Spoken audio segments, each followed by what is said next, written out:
NUP congressmen mula sa Mindanao kailangan ng konsultasyon sa constituents para paboran ang impeachment laban kay VP Sara. Idetalye mong balitang yan, RH12 Milky Ganan. Manang Milky! Kaya't lakay karamihan sa mga miyembro ng National Unity Party sa Mindanao ay kailangan kumbinsihin ang kanilang constituents na pumabor sa isinusulong impeachment complaints laban kay Vice President Sara Duterte. Ayon kay House Deputy Speaker Ronaldo Puno, chairman ng NUP, dilema ngayon ng mga Mindanaoan congressmen na makumbinsi ang kanilang constituents, lalo na't ang Mindanao ay political stronghold ng mga Duterte.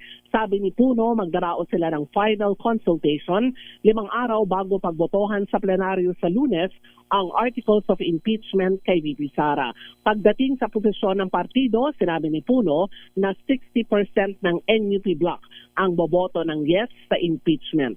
Ipatutupad din anya ng NUP ang conscience vote at hindi didiktahan ang partido kung ano ang dapat iboto ng kanilang mga miyembro. Samantala, Teya, kapag naaprobahan na ang articles of impeachment, saka na magtatalaga ng mga bubuo ng prosecution panel.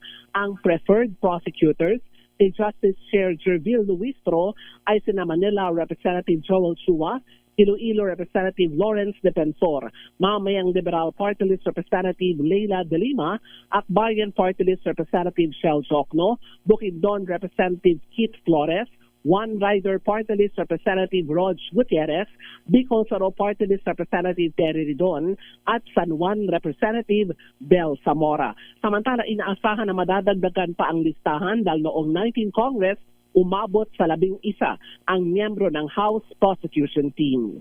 Ako si Milky Ganan nagulat para sa DZRH, una sa Pilipinas, una sa Pilipino.